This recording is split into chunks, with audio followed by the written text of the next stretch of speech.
Assalamualaikum warahmatullahi wabarakatuh. Kami dari kelompok 7 yang beranggotakan 3 orang, yaitu ada Wirawati dan saya sendiri Seva dan Samson.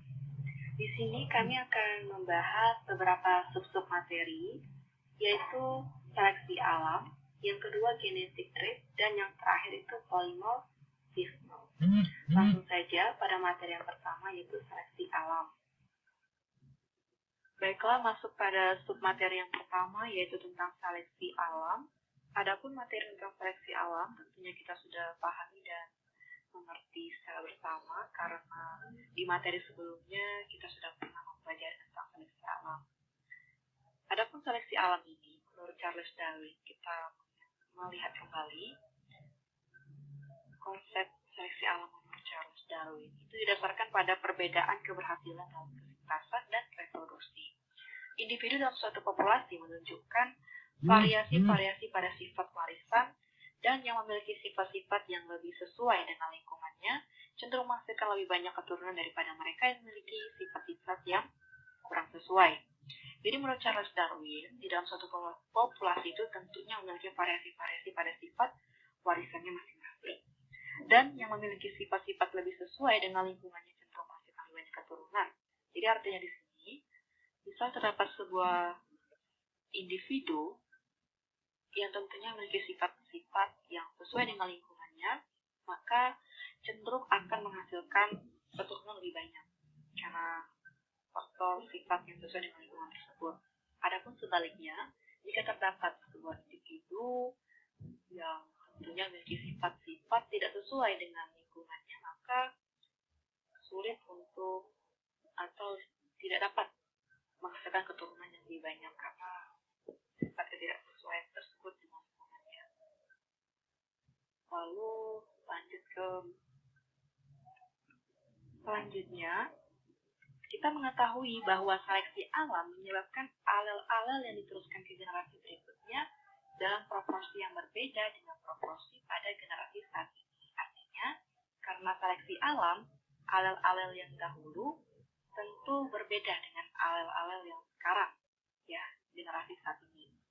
Misalnya kita dapat lihat pada contoh lalat buah Drosophila melanogaster yang memiliki satu alel yang menyebabkan resistensi terhadap sejumlah insektisida termasuk DDT. Artinya, lalat buah ini memiliki satu alel yang tentunya memiliki ketahanan tubuh terhadap racun atau insektisida tersebut. Selanjutnya, dari contoh lalat buah Drosophila melanogaster ini, dapat kita lihat pada lalat buah tahun 1930 dengan lalat buah tahun 1960 memiliki perbedaan, di mana letak perbedaannya dari alelnya. Lalat buah pada tahun 1930 tidak ditemukan atau jarang ditemukannya alel resistensi. Sedangkan pada tahun 1960, pada lalat buah, banyak ya, hampir keseluruhan lalat buah itu memiliki alel resistensi terhadap insektisida. Nah, setelah ditelusuri, ternyata pada tahun 1930, lingkungan hidup lalat buah tersebut belum dicemari oleh insektisida atau racun dari berupa DDT tersebut. Sehingga untuk alel resistensi tersebut jarang ditemukan pada diri lalat buah Drosophila melanogaster. Nah, sedangkan seiring berjalannya waktu, pada tahun 1960 bisa dibilang sudah ada penggunaan insektisida tersebut. Sudah terdapat pencemaran yang mengancam kehidupan lalat buah tersebut. Sehingga alel resistensi itu ada, terbentuk dalam dirinya. Alel yang sebelum tidak pernah digunakan, jarang bahkan tidak pernah terlihat di zaman tahun 30, di tahun 60 karena penggunaan insektisida tersebut, muncul alel resistensi untuk mempertahankan diri lalat terhadap racun insektisida DDT tersebut. Nah, dari sini dapat dilihat antara tahun 1930 dengan tahun 1960 terjadi perubahan atau adanya alel yang dulunya jarang digunakan, sekarang itu menjadi sering digunakan.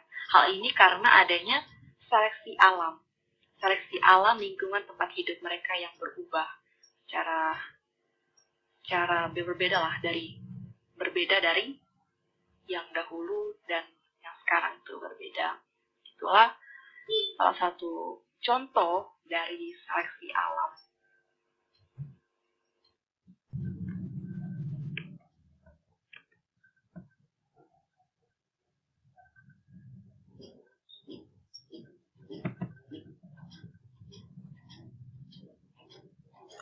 Oke, kita masuk ke materi yang kedua, yaitu tentang genetic drift. Genetic drift biasa disebut juga hanyutan atau pergeseran genetik, adalah perubahan dalam frekuensi gen pada suatu populasi berukuran kecil akibat kejadian atau peristiwa acak. Secara ideal, suatu populasi harus berukuran besar agar hanyutan atau pergeseran genetik tidak mempengaruhi kumpulan gen. Maksudnya di sini, suatu populasi yang berukuran kecil mengalami suatu kejadian peristiwa atau mengalami peristiwa acak atau peristiwa yang terjadi secara kebetulan. Jadi dampak dari peristiwa ini, suatu populasi itu mengalami perubahan dalam frekuensi gennya. Kenapa mengalami perubahan dalam frekuensi gennya? Karena suatu populasi ini dia berukuran kecil. Dampak dari perubahan dalam frekuensi gennya ini, populasi ini mengalami hilangnya sifat gen yang ada pada diri mereka. Jadi hilangnya gen pada populasi ini bisa hidup, tetapi gen yang ada pada diri mereka itu berkurang. Ada juga populasi ini akan mengalami kepunahan yang diakibatkan peristiwa acak atau peristiwa yang terjadi secara kebetulan. Beda dengan halnya jika suatu populasi ini berukuran besar. Populasi yang berukuran besar ini tidak akan mengalami perubahan dalam frekuensi gennya, karena populasi ini besar dan bisa dikatakan kuat dalam menghadapi atau mengalami kejadian peristiwa acak atau peristiwa yang terjadi secara kebetulan.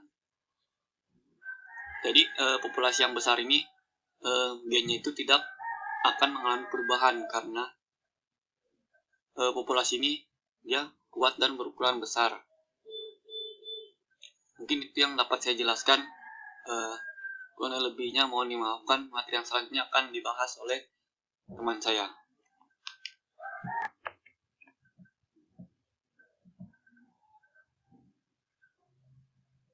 Baik, selanjutnya saya akan membahas mengenai polimorfisme.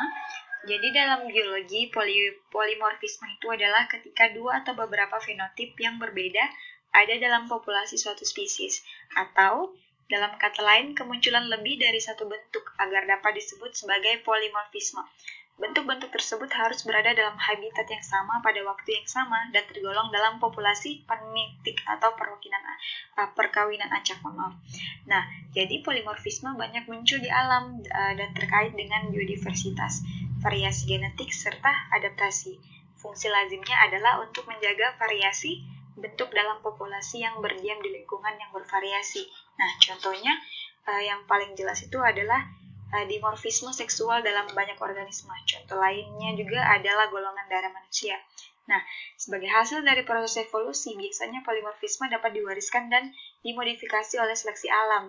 Dalam polifenisme ini, gen suatu individu memungkinkan berbagai macam bentuk dan lingkungan menentukan bentuk mana yang akan ditunjukkan dalam polimorfisme genetik. Gen menentukan bentuk, semut menunjukkan kedua hal tersebut dalam suatu populasi.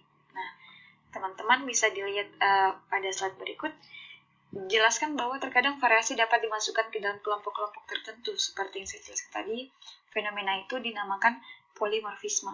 Di spesies manusia, nah kita punya polimorfisme warna mata, rambut lurus atau kering, berbagai golongan darah, dan banyak variasi genetik lainnya.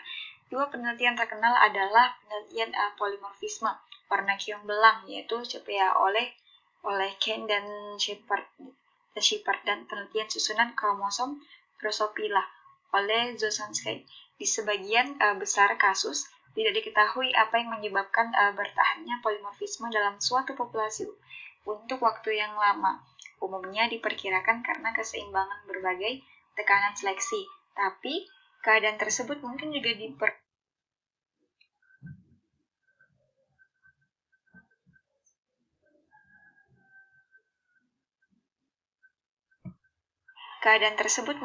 diperkuat oleh keunggulan individu pembawa carrier heterozigot yang mendukung dipertahankannya gen langka dalam populasi. Nah, di suatu lingkungan yang sangat beragam, boleh jadi keragaman fenotipik jadi pilihan seperti di kasus keong belang. Pilih seperti itu. Mungkin itu saja yang dapat kelompok kami jelaskan, kurang dan lebihnya kami mohon maaf. Saya akhiri, wallahul muwaffiq ila aqwamit thoriq. Wassalamualaikum warahmatullahi wabarakatuh.